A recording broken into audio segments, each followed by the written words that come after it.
So this coming Monday night, as we all know, is Leil Pesach, is the night of Passover. And Jews throughout the world, Canada, America, Israel, Europe, they're all going to be celebrating the Passover Seder. The Haggadah, as it's known, the Haggadah Shel Pesach. So we'll spend a couple of minutes discussing a little bit about the Haggadah. So just before we actually go through the Haggadah, one of the mitzvahs min HaTorah, which actually is the mitzvah of Haggadah, is the Magid, is the mitzvah of Sipor Yitzias Mitzrayim. The mitzvah of telling over the story of the Exodus from Egypt. There's a special mitzvah on the night of Pesach to tell over the story from the Exodus from Egypt. And at first glance, that seems to be a little difficult. Why is it difficult? It's difficult because I thought there was a mitzvah all year round to tell over the Exodus from Egypt. What am I referring to? The famous Mishnah in Brachas. Why is it famous? Not only because it's in Brachas, it's because it's in the Haggadah. And we read it every year, twice a year, on Pesach. And the Mishnah brought down in Haggadah is the dispute between Ben Zoma and the Chachamim. The Torah tells us, "L'man tiskor es yom seitzcha me'eretz Yisrael kol yemei chayecha." We have a mitzvah to remember the Exodus from Egypt all the days of my life. So everyone agrees 365 days a year, or in our year is 354 days in a year, or in a leap year, 383 days in a year. We have a mitzvah every day of the year to mention the mitzvah of Yitzias Mitzrayim. That's a given, everyone agrees. The dispute is, what about every night? So that's the machlokas Ben Zoma and the Chachamim. Ben Zoma says all the days. What do you mean all the days? Just say the days of my life. From all the days it comes to include every night of the year as well. And the Chachamim say, no, it's coming to teach me something else. L'havi Yemos HaMashiach. That even in the time of the Mashiach, there's still going to be mention of Yitzias Mitzrayim, the Exodus from Egypt. Why? Why would I think there wouldn't be? So that's the Gemara goes into detail. We aren't. But the Gemara quotes from the Nach that the miracle is going to be so great during the time of the Mashiach that it's going to make the miracles at Yitzias Mitzrayim look like kid stuff. So therefore, I might think that there's a discussion in the Gemara whether it means there'll be no mention or it's only going to be secondary. But that's a discussion in the Gemara we're not going into now. But that's the opinion. The Chachamim say even in Yemos HaMashiach we're going to have a mitzvah, so we'll wait and see on that one. But we know every night of the year we have a mitzvah to remember Yitzias Mitzrayim. So the question is, what is so special about Leil Pesach if I have this mitzvah all year round? And in fact, if that's not enough, there seems to be three psukim. The man Tizkor is one. We have another pasuk the Rambam brings down, Zochar Sayom Hazeh. Actually, remember this day that you left Mitzrayim, just like you remember Zochar Sham HaShabbos L'Kadsho. And we have a third pasuk, the one the Haggadah is named after, V'igara to Levincha Bayom Ahu Lemor. So there seems to be three psukim telling me the same thing. The mitzvah of telling over the story of the Exodus from Egypt. And obviously, we don't need three psukim telling me the same thing. So obviously, there must be three different aspects of the mitzvah. Each pasuk is coming to teach me something new. So the pasuk we've been discussing, the dispute Ben Zoma Chachamim, we pass it every night of the year. How do we fulfill the mitzvah? If we daven Meir by repeating the third parsha in Kriya Shema, we mention L'man Tizkor, but by mentally and verbally saying the verse about Yitzias Mitzrayim, or just talking about the Exodus from Egypt, that's how we fulfill our biblical mitzvah. So all year round, it's enough just with mentally and cognitively verbalizing the mitzvah. However, Leil Pesach, that's not enough. It's not enough to say, you know what? The Jews left to eat. The Jews were slaves, and now they're free. The mitzvah Leil Pesach is much more than that. You have to be marbeh. You have to go into detail. As we know, it says kol ha-marbeh. We have two principles. You have to know when to apply which. We say on the night of Pesach, kol ha-marbeh, whoever adds to the story, harei zeh meshubach. It's praiseworthy. On the other hand, we have a principle, kol ha-mosif goreya. Sometimes adding to something takes away from it. So that's a separate shir on when you apply which. But clearly Pesach night, we're in the praiseworthy camp. In fact, it even says, even kulanu chachamim, kulanu nevonim, even if you're a big Torah scholar and you learned the book of Exodus or you saw the movie, however you know about it, mitzvah l'tzape, you have a mitzvah. The question is, if you know it, why do you have to say it? So obviously there's more to the mitzvah than just saying it. There's a lot more to it, and that's what they explain. So on the aspect of Leil Pesach, Rav Chaim explains, the night of Pesach, a derech shailo v'tshuva, question and answer. We go through the Manishtana, the 4 questions, Avadim Hayinu, and we go into detail. We do it with the matzah in front of us, the maror in front of us, the 4 cups. So it's together with many of the other mitzvahs. So to the night of Pesach, the Rambam quotes the pasuk Zochar Sheyom Hazeh. He compares the mitzvah on the night of Pesach to the mitzvah of remembering the mitzvah of Kiddush, to remembering the Sabbath day and sanctifying it. So what's the connection between the mitzvah of Kiddush and the mitzvah of remembering it? So what is the Rambam getting at? So the Rambam seems to be getting at that we know, just like on Shabbos, it's not enough. We don't just make Kiddush and that's it. We rest on Shabbos. 6 days a week we work, and the 7th day you rest. So we do an act of imitation. We do the experiential. We work 6 days and rest on the 7th to give testimony that God created the world in 6 days and rested on the 7th. So we see the experiential component. That's what the Rambam is getting at. All year round, it's enough just to mentally and verbally say it. But the night of Pesach, that's not enough. We need the experiential with the matzah, maror, dalit kosos, etc. All the mitzvahs hayom, the hallel, etc. And that's what the Rambam is getting at. The night of Pesach, it's not enough just to mentally and verbally recognize it, but you have to do the experiential. And there's a third pasuk that even takes it to the next step. It's not enough just to mentally and verbally say like it is all year round. And even it's not enough to go through the mitzvahs hayom, the matzah, the maror. But we have to do one more thing. It has to be given over to your children, to the next generation. It's not enough that you're sitting at the Seder now, but you have to ensure your kids, your grandkids, your great-grandkids, they're also going to be making a Seder. And in fact, slowly, as they point out, we know we have the 4 children at the Seder. The wise child, the wicked child, the simple child, and the one that doesn't know how to ask. And say what you want about all 4 of them. They're there. They showed up. And then, what do they say? 99% is showing up.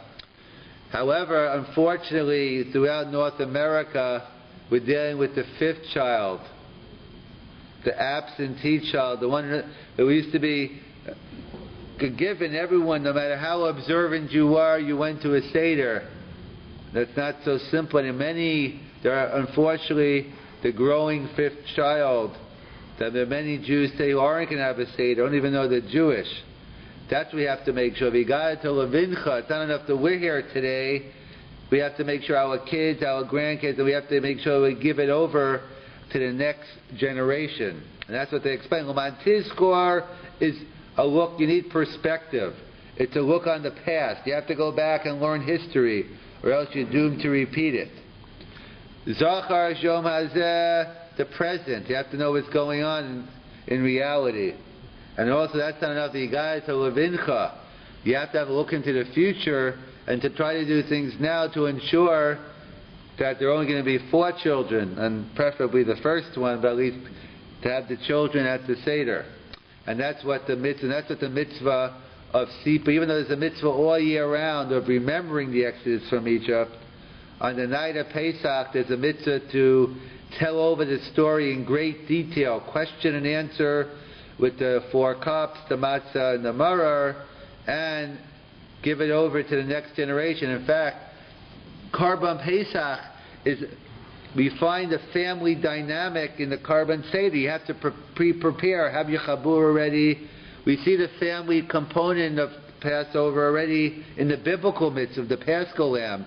And we continued it with the Manishtana, hiding the Afikomen. If you're Sephardi, you go through different motions, you put the matzah over.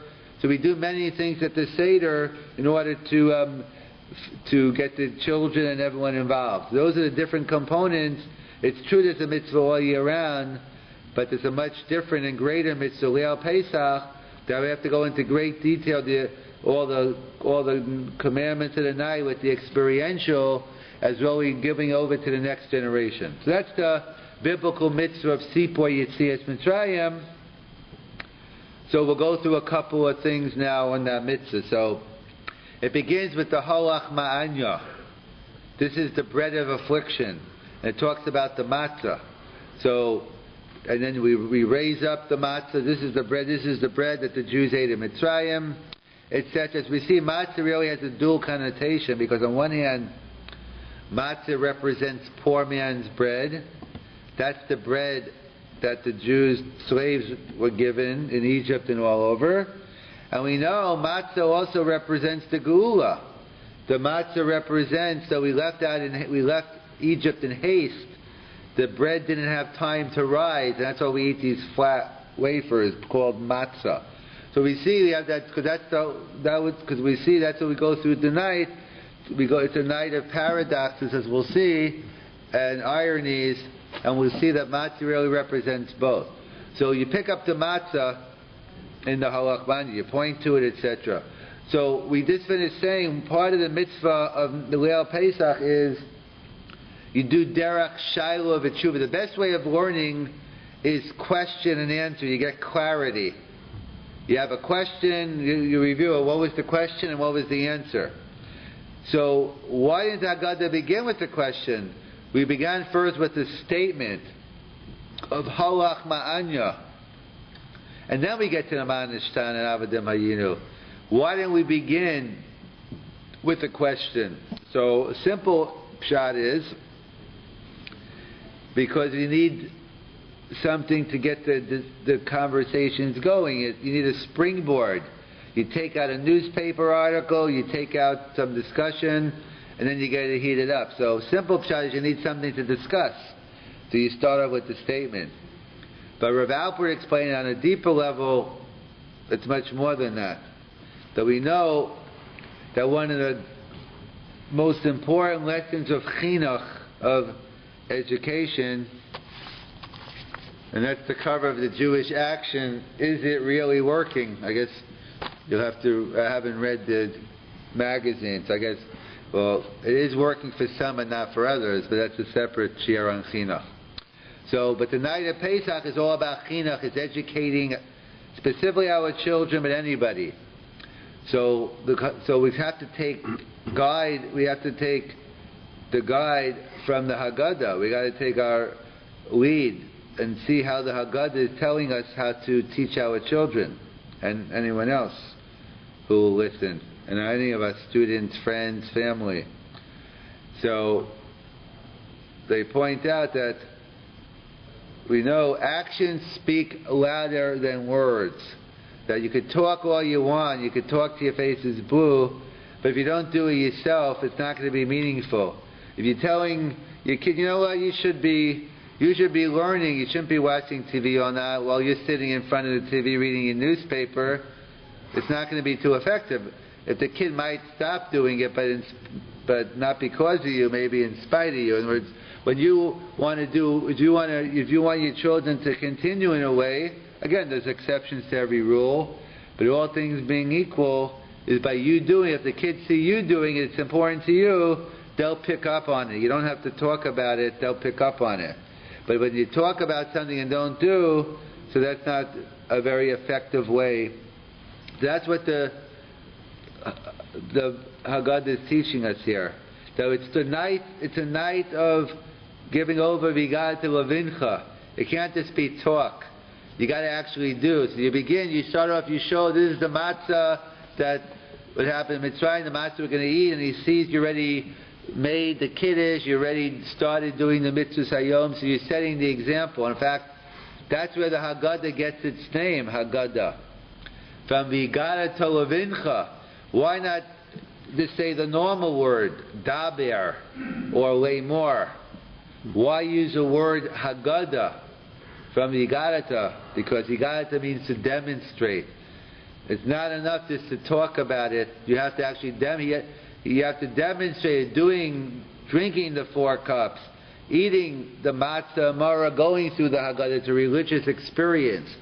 It is a delicious meal as well, but as always in Judaism, it's an education, it's an experience that we want to learn through the meal as well. And in fact, that's why we do many things to get the kids to ask the questions. We don't, but there are specific things we do to get them to ask questions. We don't, I'm sure if we stood on our heads and had balloons coming out, they'd ask why we have balloons. But we want to try to direct the questions in a more educational manner as well. In fact, there's a famous story with 2 beggars, Ivan and Yido. You guessed it, Ivan was Russian and Yido was Jewish. And there were 2 beggars, I guess, in Russia, and it was getting close to Passover, so they became good friends. They used to hang out together. And so Yido said to Ivan, you know what? Passover is coming up. I'll do you a favor. I like you, my friend. Show up in synagogue the night of Passover, dress up like you're Jewish, and take the prayer book and make believe you're praying, and I guarantee you'll get a lot of invites and you'll get a nice meal. Okay. He bumps into Ivan a couple of weeks later. Ivan's going psycho on him, to put it mildly. He's cursing him out. How dare you? What are you trying to kill me? What was? He said, what are you talking about? Tell me what happened. So Ivan relives the story. So he says, I did as you told me. I got dressed up. I sat in the back of the shul. I put my nicest clothes on. I did a lot of shuckling. I made believe I was davening, the whole works. And sure enough, I got many invites. And I took it with the guy who had the nicest suit on. I figured the best meal. And we went to this nice home. Everything's great. They give me a nice seat. Then I give them a cup of wine, and it's great. We drink to 4 cups. I think, okay, great start. And then we go ahead, we wash our hands, and they give me this little vegetable, a little piece of cumbers or whatever you use for your carapas, and I figure a nice appetizer. Great, I'm really looking forward. And all of a sudden, they go on with the Magid. I'm sitting there a half an hour, 2 hours, 3 hours, this going on, draying back and forth, asking all these questions. Lucky they weren't asking me anything. And then finally they get up and they wash their hands again, and finally they bring out these flat wafers. I think they were calling it matzah. I guess by that point I was starving. It was tasteless, but at least it was okay. And then afterwards they bring out this big vegetable. I was starving at that time, so I just took a big piece of this vegetable. And it was the horseradish. And it was burning his inside. I figured they probably figured out it was a guy, and I just ran out, and I left. So Yido said to Ivan, if you just waited a little bit more, if you waited a couple more minutes, they were getting to the Shulchan Aruch. They were getting to the good stuff.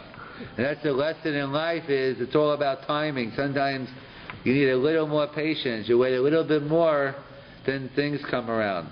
And that's why it's a religious experience. We teach the kids, you'll have a little, you have the wine, the karpas, but let's learn a little, and then at the end, the meal will come. And that's what it's all about. It's a religious and educational experience. And that's why we begin with the halach ma'anya to demonstrate. We have to set the example. And interesting, Rav Selevan pointed out, in the halach ma'anya, we have called Difchen Yetze V'Yechel. We invite all the needy, all the poor, come and eat. Come join us. So it's very nice. You're already sitting inside your home. No one's around. Everyone's at the table. You're inviting everyone who's here. So obviously, people were invited weeks before. So the invitations were taken care of. So the question is, so why put it in the beginning of the Haggadah? Why do I need it in the formal part of the Haggadah? If it was already done already, who needs it? So Rav Selevan explained, because what are we celebrating tonight? We're from Avdus to Cheirus, from our slavery to freedom. And what's the sign of an Eved? You don't control your own destiny. Whatever your master tells you, you have to do, and that's, you can't, you know what? I'm going to meet my friends tonight, I'm going to go out, I'm going to go bowling, whatever.